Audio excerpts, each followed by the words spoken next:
I'm gonna hold this microphone this time because I realize in other videos sometimes it's scratching on my clothes or rubbing against my necklace, and it even irritates me, so I imagine it irritates you as well.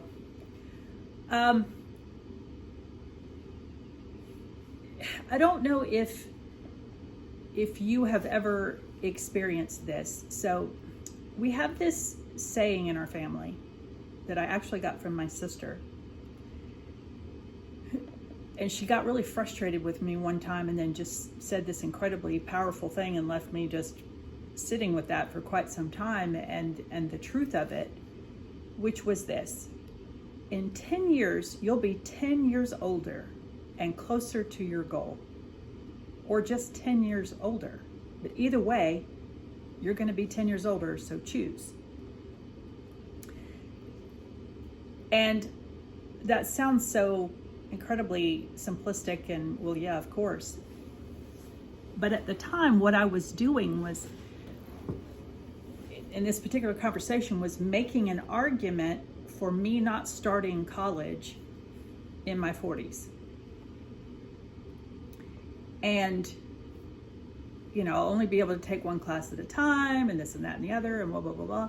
And she said, well, if you start now, in 10 years, you'll be done.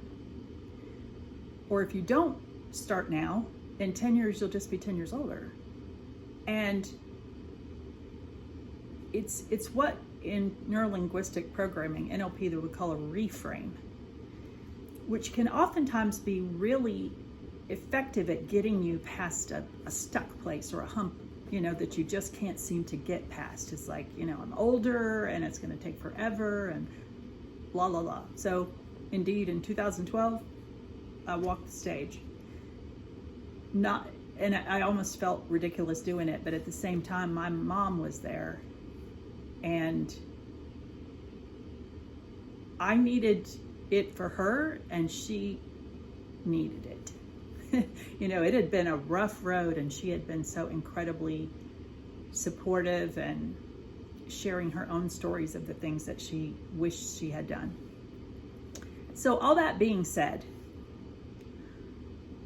over retroactively looking at my life and looking forward, and then all of the stuff in between, I've noticed that maybe not to the day or the month or even quite the year, but things kind of go in these 10-year cycles. You have short-term goals, medium-term goals, and long-term goals. And the big ones are those ones that you're going along, and then the details may change along the way. The things that you thought were included in all that may change.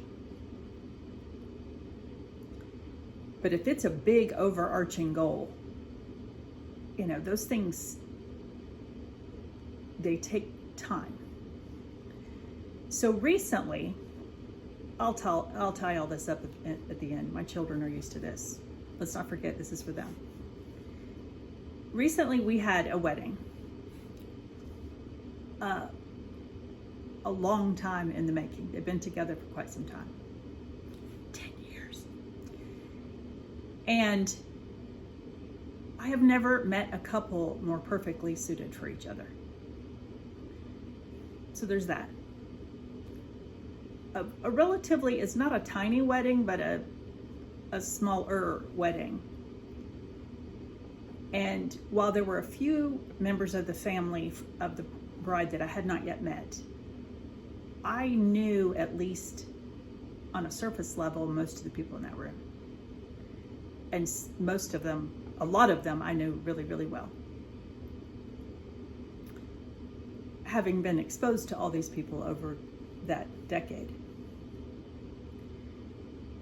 And then they went on this storybook honeymoon, and then somewhere in between that, I didn't discover him until about 15 days ago. So let's just say a little over 2 weeks. I discovered this guy who's called, I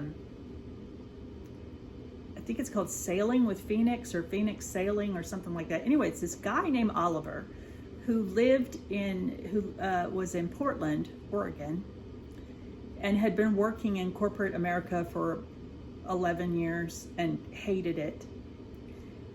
And he cashed in his 401k, he quit his job, he sold everything he owned, and he bought a sailboat. And he decided, he's like 32 years old, decided he was gonna sail around the world. And that was a dream that my father and his brother had, that they weren't just gonna buy a sailboat, they were gonna build a sailboat and sail it someplace. I don't remember. They had a single destination in mind, and I don't remember if it was Australia or where it was, but that was their plan, and they never did it. And sometimes, not every time they got together, because they lived in different states, so that wasn't an incredibly frequent thing, but every now and then at a family gathering, the trip that didn't happen would come up. So anyway, this, what I consider to be a kid, Oliver and his cat. So the boat's name is Phonenix, and so is the cat's name.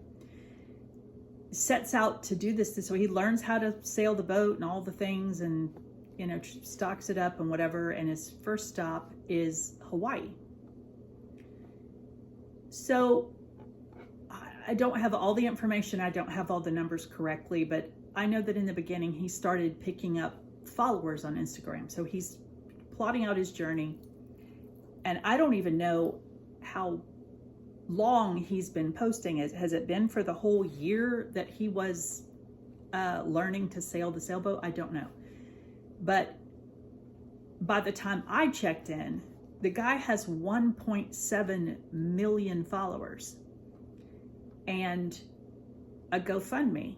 Now, I haven't looked it up to see how many people have donated to the GoFundMe, but I bet you he's making a living at it, and he's already getting brand deals. And I was sitting there, I've been watching all of his stories and just enjoying the heck of it. He's a little bit quirky, and so, but he's just the most endearing, awkward kind of, like many times on his stories, he would just say, I don't really know what to say, it was hot. I'm just staring at the water. And I thought, yeah, you're just living your life. So here's where this is all going.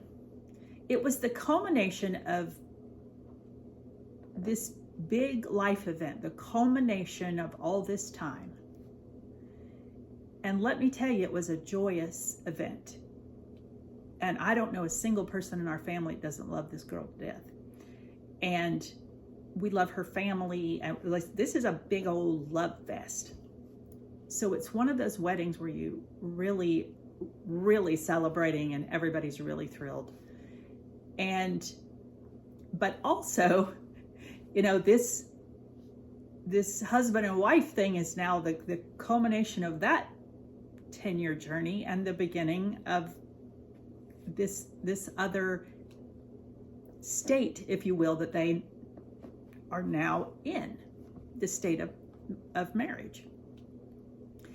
And then along that path, I discovered this Oliver guy who has kicked off the traces and just went for it.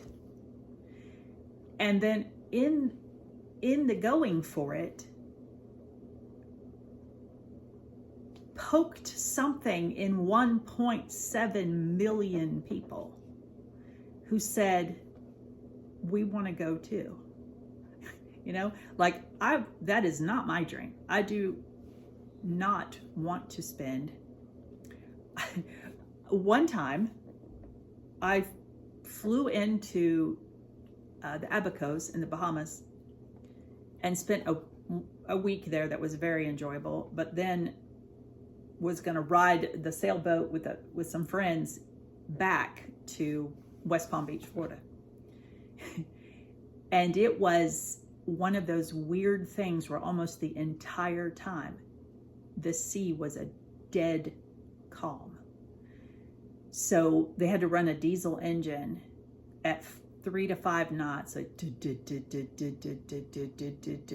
until I thought I would lose my mind.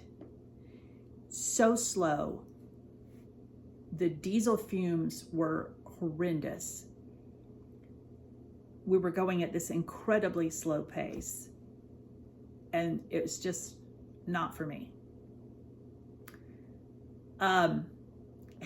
So selling everything and buying a sailboat and going on the open ocean, not my idea of a good time.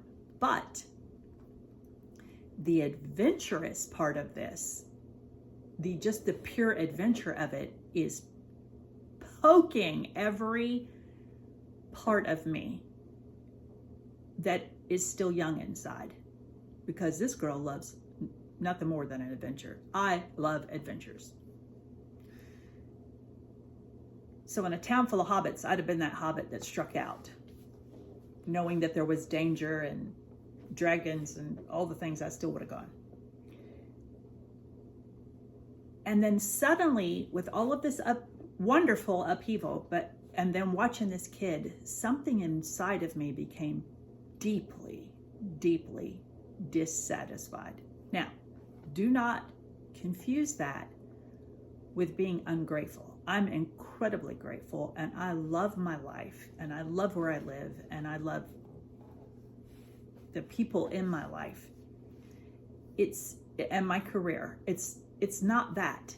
It was just this, it just stirred up, or like shook a snow globe, and it's like the snow won't settle.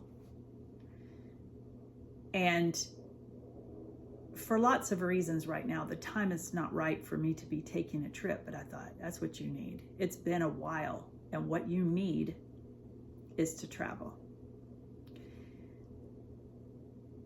And both of my kids have traveled far and wide, as have I. Many different countries. I've done lowbrow traveling, and I've done highbrow traveling, and I'm a fan of both. That I would say to anybody, just get out there and see the world. The world is a magnificent place, and it's lots of cool stuff to see. But yeah, so just want my boys to know that sometimes mom still gets that desire to just break and run. It's not about, like, I even love my responsibilities. I am so eternally grateful for all the good stuff that's happened in my life, but sometimes I just want to break and run and just go do something, and then, I don't know, 10 days, 2 weeks in, I'll be like, I'm ready to go home now. And also, I feel this closure of that decade and the start of a new one. I can feel that new 10-year cycle starting. And this feels like a response to that almost. Also, my refrigerator has started growling. And I don't know what that means. It's not the ice maker. This is a new sound, and it's making me a little nervous. It's like, are you trying to die? But anyway, if you hear this in the background, that's the refrigerator doing weird things. Anyhow, so that's what's going on in my life. It's this restlessness. It's this intense restlessness. And I feel like I need to take a trip. That's what I really, really, really feel like would make this better. It's like I need to go somewhere, do something. Jump off of high things into water, or jump out of a plane, or go to a place I've never been and eat food I've never eaten and talk to people I've never met before, because that's the kind of stuff I like to do. Stretch my body and stretch my mind and stretch my taste buds, and just feel like I'm about to come out of my skin. But anyway, have you ever experienced that? I don't know. Let me know in the comments.